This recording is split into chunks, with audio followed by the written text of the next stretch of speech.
I'm just overwhelmed. I don't know where to begin. To begin with, I feel at home for two reasons. I always felt at home in an academic environment. I always felt this is where I belong to. And being in that environment again makes me feel the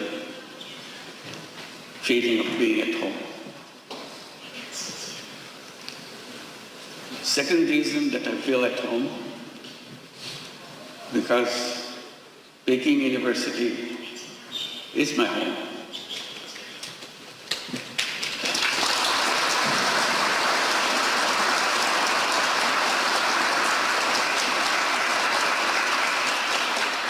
I am part of you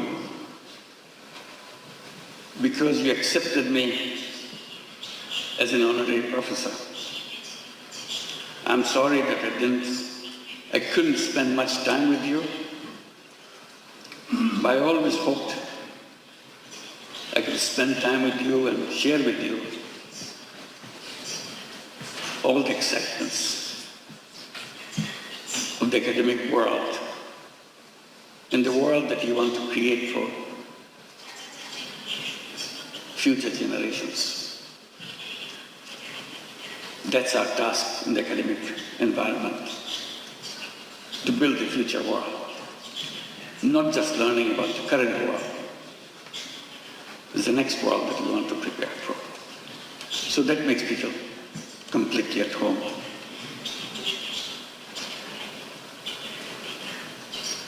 Your Excellency, Hu Guoqiang and Mr. Kong Chuan, esteemed deans and faculty members, distinguished dignitaries, officials and guests,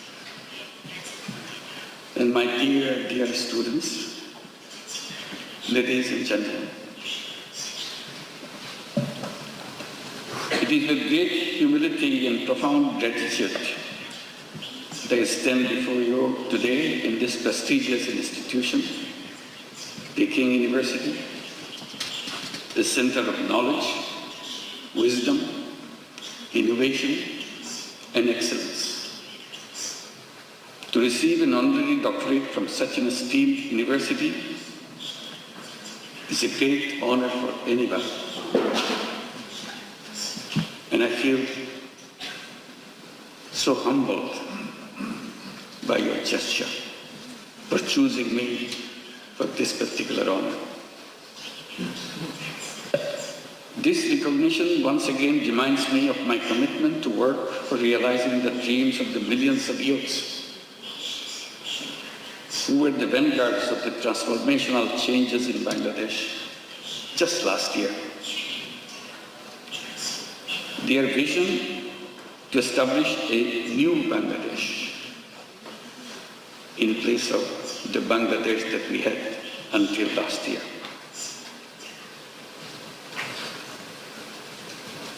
A new Bangladesh which will be free from poverty, hunger, unemployment, and destitution. Ladies and gentlemen, and my young friends, to translate this vision into reality, we are embarked on a series of reforms to make governance transparent and democratic, to ensure economic policies which are inclusive, and to guarantee that every individual has equal opportunity to flourish. Our reform initiatives are at the top of our priority. Our goal is definite. Our work plan is exhaustive. For building a stronger and more resilient Bangladesh, we emphasize economic transformation through entrepreneurship, greater investment in education and technology, and a stronger international cooperation. Distinguished guests, I have a deep and personal attachment with Peking University. Back in October 2006, I had the opportunity to be appointed as the honorary professor. To me, today's conferment is more than a personal honor. I see this as a recognition, as an acknowledgement of the resilience and courage and determination of the people, especially millions of women and young entrepreneurs who continue to prove that no challenge is too big when they are given the right opportunities to develop and break the shackles of poverty and marginalization. Throughout my journey, from being an economist to founding Grameen Bank, from pioneer microfinance to advocating social business, my core belief has remained the same. People are not poor because they lack of skill or ambition. They are poor because the economic system has never given them a fair chance.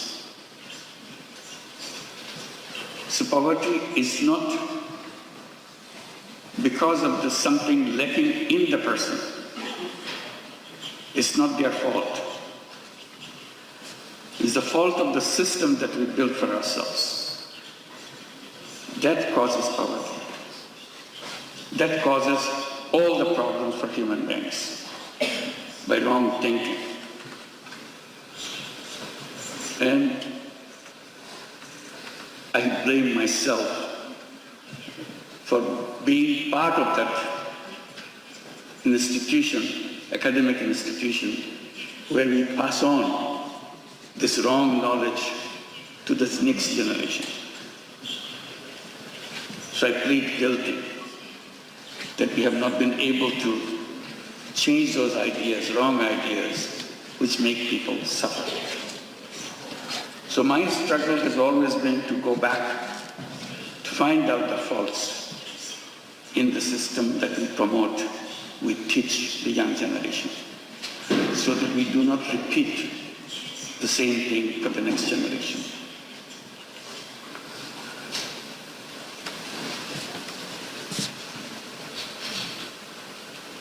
It is designed to serve only the wealthy, not the poor. That realization led me to create an alternative, one where even the poorest individuals could access the services of the institutions which are created for people. I've been promoting the idea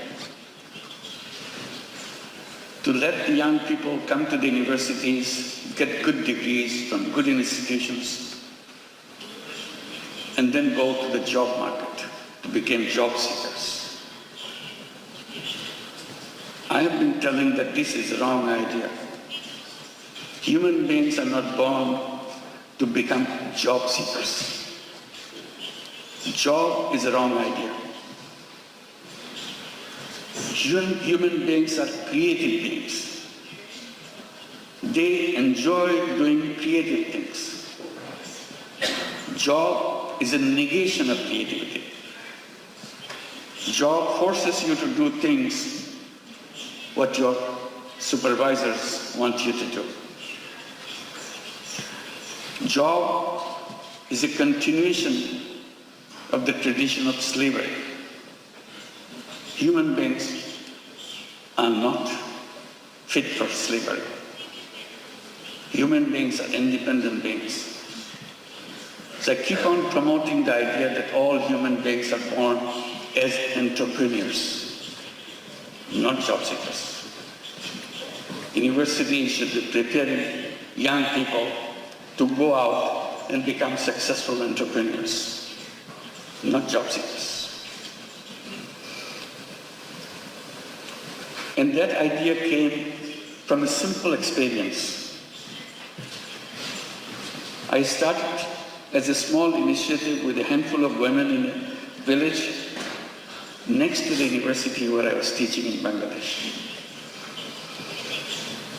I started lending tiny little money to the poorest women that the world has ever known, just to make sure she feels that she can handle this money and change her life.